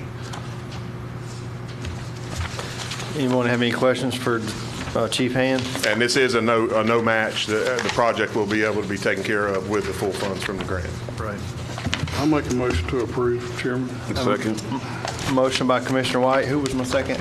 A second by Commissioner Perkins. All in favor, aye. Aye. All opposed, same sign. Motion carries 5-0. Thank you, Chief. Thank you, gentlemen. Thank you, Thank you, Chief. Chief. Any other staff items? Okay. Commissioner items. Any commissioners have any items they need to bring before the board tonight? None. County attorney items? Mr. Chairman, I'll defer to next meeting to go over some items. So nothing tonight. Thank you very much, Mr. Long-winded attorney. I've spoken enough. I've heard enough out of you tonight. Yes, sir. Good to hear from you, though. There was no second. General business, any additional agenda items? I think we just dealt with Chief Hands. Is there anything extra, Mr. Scott? Any other additional agenda items? No. I don't think so. Administrators' comments and information, item number 17. Mr. Scott. Just a few things, and I'll try to run through these really quick. Got notified, and I sent an email out to you guys, and you have a copy of that. The property appraiser, there's a statute whenever homes or property is destroyed or the value is decreased by the storm. I don't know the quite verbiage on that, but basically there was like, I'll say 14 people, I think, that qualified the application for a waiver of their ad valorem fees or taxes. And I just want to let you be aware of that. You got that information. Question came up from the property appraiser. If you'd like to waive also, let me back up. A lot of these fees they'll be getting back, it's just during the storm and it's prorated for that period of time. There may be some others coming next year for this calendar year, but some of the fees will be $5, $10, $20. Would be very minimum on a lot of those. The question arose about the solid waste and fire assessments. If we added the proratement of those also per the property appraiser's calculation, it'd be about $2,500 that we would not that we return. So wishes of from Ricky, the property appraiser, is like y'all's wishes if you want to include that into the checks going out to those few people or not. Thank you, Mr. Scott. I mean, I'll open this up to the board. I'll jump out there on a limb and give you my 2 cents for whatever it's worth tonight. But that's just, I'm sorry, Mr. Chairman, Corey, I didn't mean to interrupt. I would say that the board, I would ask the board to consider waiving the $2,500 for this. I just counted them, but I didn't write it down. 17, 18 homeowners that were displaced. Waive that prorata assessment for the 30 days for those folks. But, I mean, totally up to you. I'm just one guy. Mr. Chairman. Yes, sir, Commissioner White. I don't have a problem with this. My concern is this just a one-off deal? Does this go forward with other storms? How are we handling this? It would be, you could take this part up each time you have the storm. It's not, but the statute is if the people apply for the regular ad valorem taxes, they would qualify for that if they fill out the application in the timely manner, and that period is over. Okay, that's all I got.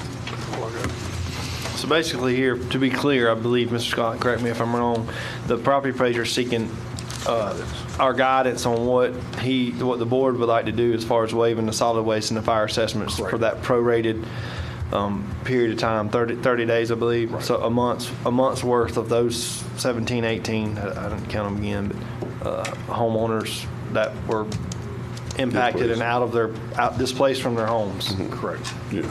So, I mean, albeit maybe they were using garbage, still accruing garbage somewhere else in the county and still using that service, but the fire thing, their house had a tree across it or something. They weren't there. So, board, what do y'all want to do? Mr. Chairman. I don't have a problem. Commissioner Hale? Yeah, I agree with you two. I can't speak for the others, but I think those folks also, we know they're going through a lot more than the rest of us, so I don't have a problem supporting it either. I've heard from the right side. Mr. Chairman? Yes, sir. No, I don't have a problem with it. Like you said, that they probably using garbage somewhere, but sometimes they may be staying in the city where they're not being impacted by it. But and I know they went through a lot, so I'm in favor of them being exempt for that time and period to give them some type of relief to the people. Okay. Yes, sir. Thank you. So we need to vote on that. Do I have a motion to waive or to prorate and do a reimbursement for the folks that have been qualified and vetted through the Florida statute, through the property appraiser's website for the fire and garbage assessments for that period of time? So moved. Motion by Mobley. Second. Second by Perkins. All in favor, aye. Aye. All opposed, same sign. Motion carries 5-0. Mr. Scott. I got notified that DEM, Department of Emergency Management, is going to send another crew through. They're going to film, the way I understand it, any debris that's left. So I'm not sure what their intents are or what they will do when they find more debris on the side of the road. But we are getting contractors dumping debris still. So we're trying to monitor that. But just to be clear, all the debris should already have been out, should already have been picked up. I know of a couple of situations where it hasn't been, but I'm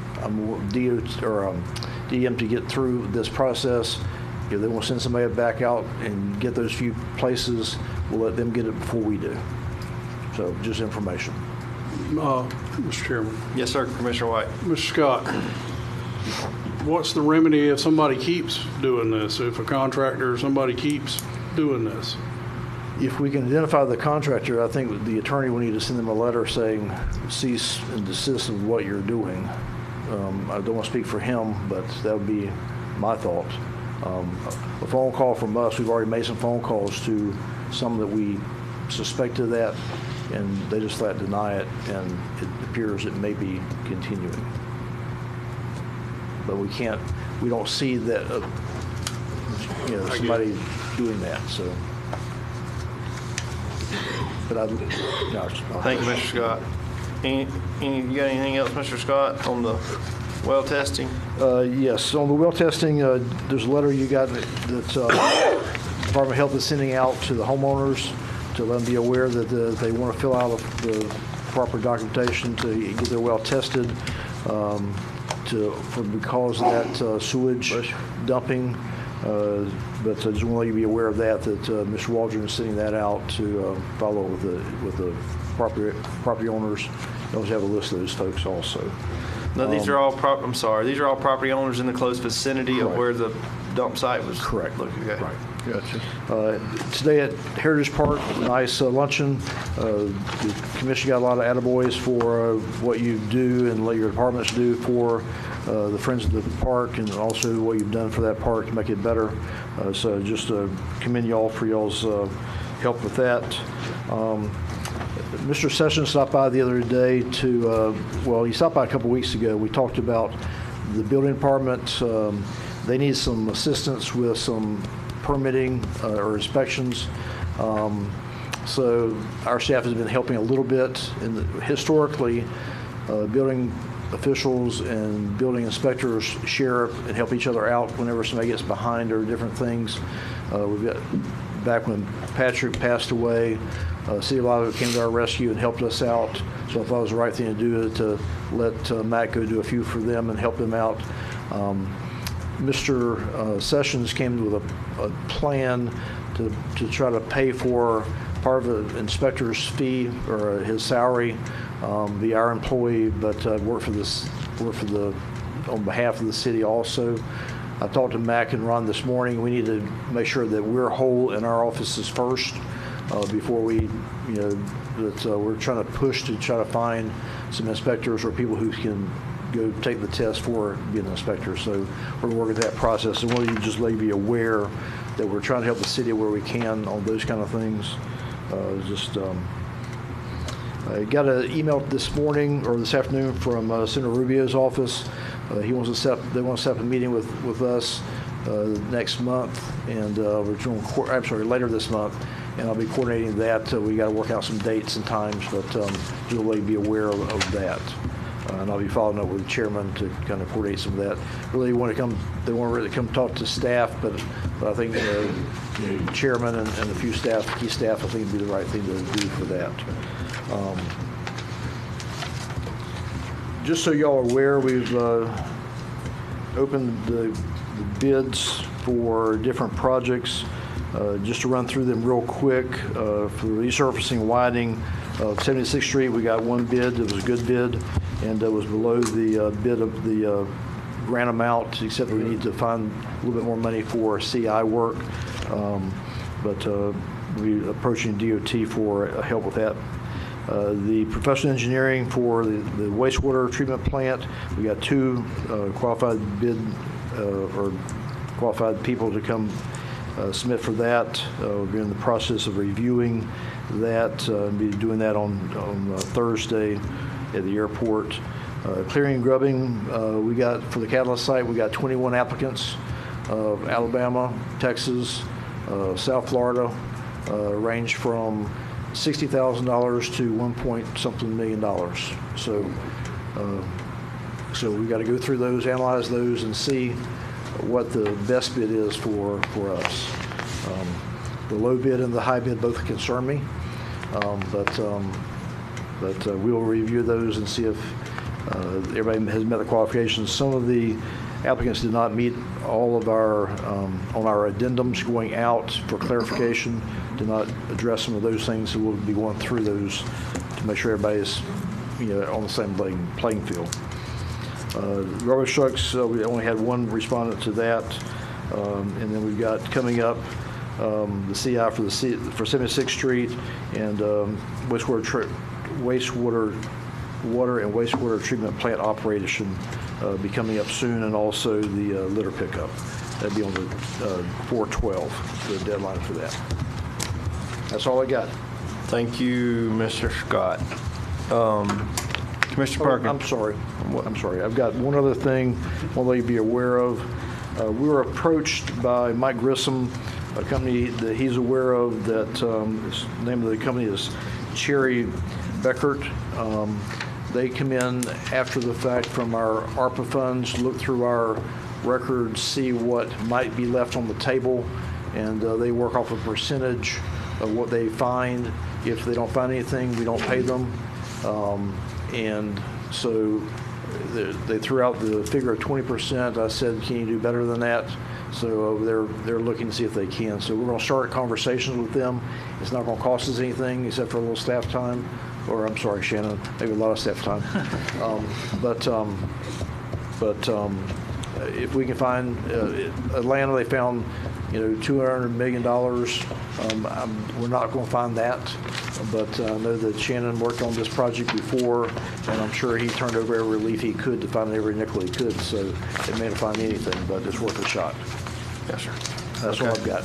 You'll bring that back to us at a later date if there needs to be action? It should need to be action since there's no cost to the county. Okay. So, all right. Anything else? No, I'm good. Thank you, Mr. Scott. Commissioner Perkins, we'll start down there with you on board members. Closing comment. Yes, sir. Thank you for a great meeting. It was a very interesting meeting. Yes, great. Very, very interesting meeting. We got it was a very interesting meeting. So, but we get through it there, Mr. Chairman. I say you did a good job at conducting this meeting. Mr. Broder had a Constitution seminar down at the City Hall. Very informative, very nice, and did a very good job, very good presentation. So if anybody get a chance to be at his, he will be doing them in the future on the Constitution. He's engaged with the audience and had a lot of good discussion and questions asked, and it was very good. I enjoyed being there down there. And there was quite a few people also that showed up. Thankfully, we had a great fair this time. Like the fair turned out very great, and had a great time. I'm sure everyone have had a wonderful Easter and found a few eggs and had a great time. So, and I want to say this too, that I was out there with Miss Head at the Career Source today, and I had to park my truck on the back end because I had a trailer there, so I couldn't park in the parking lot. But I walked through there, and it's very interesting, all the things that the old post office have out there, all the different entities in there, and I stopped in a little sweet shop there and stopped by there, and they have some very good sweets in there. Very good price on them, very nice. Got a big old brownie, big brownie. I was able to share it with my brothers, and such a big brownie. But we got some good people that have great things, and so Live Oak has a lot of good things, and we're proud of it. And to those people that was here today, I'm a hometown boy from Suwannee County, born and raised here, and worked here, and there's a lot of people, places. And my idea of Suwannee County was I wanted Suwannee County to stay Suwannee County because I knew everybody around here, and everybody knew me. So, and now a lot of folks are moving in, but growth is coming. We can't stop it. And I wish about landowners wouldn't sell the land to them, that they couldn't come, but unfortunately they sell the land. I have a problem holding mine. I want to get out in the country because I want to be able to spread my wings and don't want to have nobody up on me. I want to be able to plant a garden and raise my own cows and all that stuff too. I did it and still, when I got out of the cow business. But anyhow, I sympathize with everybody here that come, and we thank you for what you've done. Everybody got a little rousy, but everybody was respectful of everyone. So. We didn't have to get Sam to come in and step in, so we did good. Thank you, Mr. Chairman. Thank you, Commissioner Perkins, for those comments. Commissioner Mobley. Appreciate everybody coming out, and I'd like for everybody to keep our pastor, Wes Taintsley, in their prayers. He's fighting a tough battle with cancer right now, so if y'all would remember to do that, appreciate it. Thank you, sir. Commissioner Hale. Just like it won't be long. I'd say I hope everyone had a good Easter. I know we didn't have a chance to have a meeting and discuss that before, but obviously we know the reason for that, and I hope we never forget that. The meeting tonight, like some meetings are easy, some are not. But the one thing I take away from every one of these hurdles that we have to navigate through is you can always learn something, and we can always be better. And that's something I think this board is good about, as long as we never lose sight of that. And I feel like we can come to this board will work hard to come to some kind of conclusion for that. So, and I know people are going to be watching this, and I want them to know that we don't take it lightly. We don't. But big thank you to our employees, our department heads. I had a good time joking with some of them today. But I want to say thanks to Ronald Meeks, Diane Schultz from Tallahassee. She's been a big help to me lately. A lot of phone calls, a lot of Zoom meetings, a lot of stuff going on right now, but just trying to navigate through all that. But again, just I hope everyone had a great Easter, and thank y'all for coming. And again, we don't always love these meetings, but we always learn something, and we get better from it. Thank you. Thank you, Commissioner Hale. Commissioner White.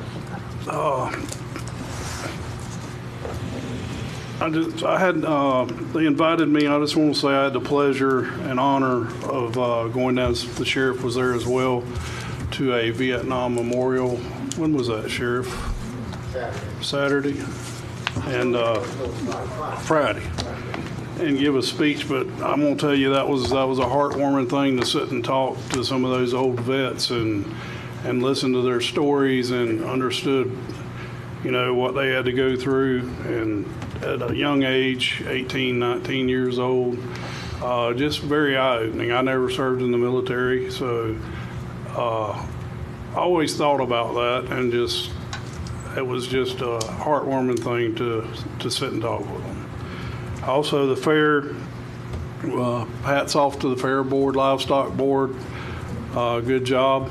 And I always enjoy it. I always enjoy watching the kids and seeing them do well. So I really enjoyed that. Also, a big shout out to the people that were here tonight. I won't say I enjoyed that, but I enjoy them coming and having their say and doing what they have to do. And, I don't disagree with them. It's always good to have them, but I'm proud that everybody can be civil and nobody got out of hand. And I think that's what sets us apart from a lot of other people. So that's all I got, Mr. Chairman. Thank you, Chairman. Yes, sir, Commissioner Before you Hill. close, he said something. Forgive me, guys, but we are doing Hooked on Heroes this weekend down in Steinhatchee. If anyone wants to just come and be part of that, again, our veterans are pretty amazing folks. I don't think we always give them the credit they deserve. I'm going to have the pleasure of having a father and a son, 94-year-old father, and his son served in 2 different wars on the boat with me. So that's pretty cool. Yeah. Good deal. Yeah. Thank you for that, Commissioner Hale. Yes, Hooked on Heroes this weekend in Steinhatchee. Correct. So make that if you can. And as Commissioner Hale said, I hope that everyone truly had a good Easter and remembered that. I want to compliment someone in our community, and I don't even know where he lives. I don't even have his phone number, but I've known him for probably 20 years, and that's Terrence Humphreys. Yeah, I've been saying that's right. Terrence, those that don't know Terrence Humphrey, that guy puts on probably the largest non-funded Easter egg hunt in all of Suwannee County for kids. I don't know how many bicycles. He was aiming for 30, and the last count I had, he was close, knocking on 50. Yes. 40 or 50. 50. Bicycles and different toys and stuff that were donated as prizes to the kids in Suwannee County, or in the city of Live Oak, Suwannee County, and it's open to the public. Yeah. I mean, he invites everybody. He puts it all over social media.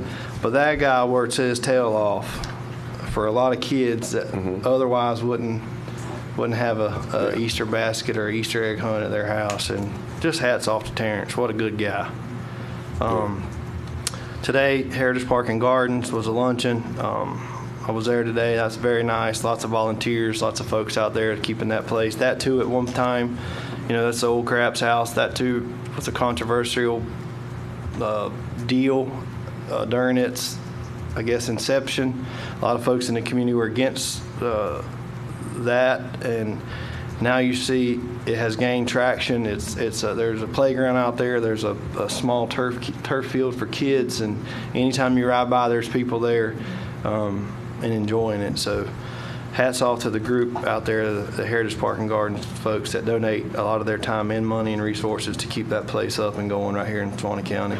Wildflower Festival is there the 27th, February 27th or 29th? 27th? I got it right. So 27th Wildflower Festival will be there. Plan to attend that if you will. I forget, Ms. Catherine Allen said today 60 or 70 something vendors, so that should be a fun Saturday for the community. But to allude to everything that you guys said, this RV park is in my district.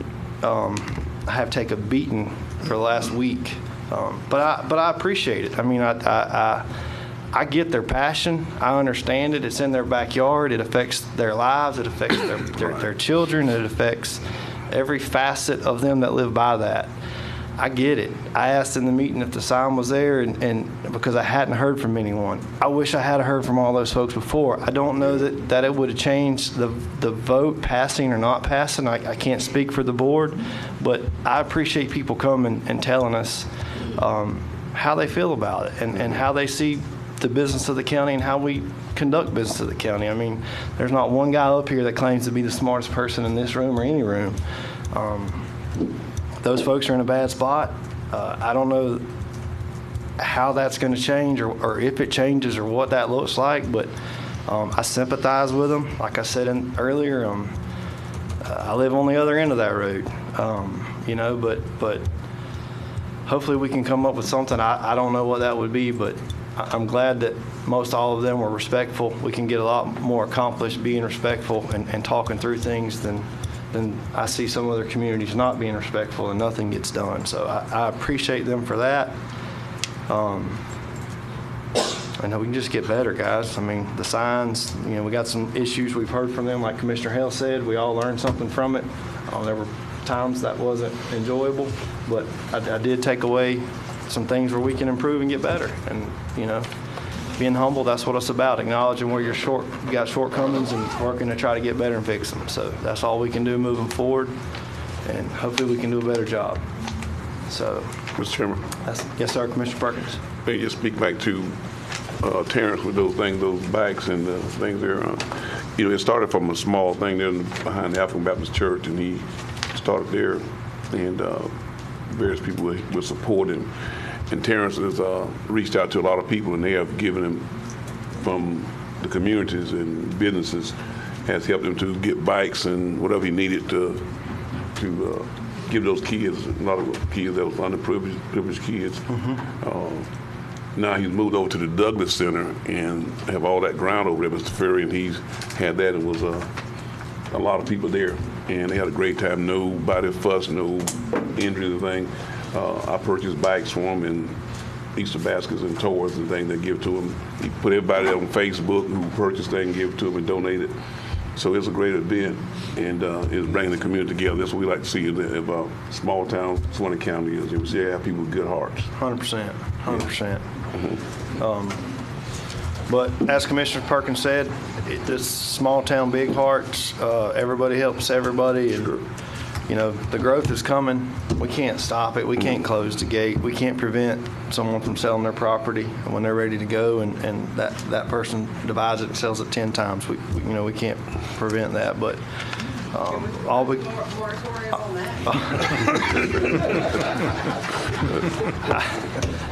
I mean, I'm sure that there'd probably be support if you could figure out how to shut the gate. There might be some support to shut the gate. I don't know, but nonetheless, growth is coming. Hopefully, we can be as smart as we can about trying to control it. So that's all I got, fellas. I'm beat up tonight. So moved. I have a motion to adjourn by Commissioner Perkins. Second by Commissioner Hale. All in favor, aye. Aye. All opposed, same sign. Motion carries 5-0. Thank you. Safe trip home.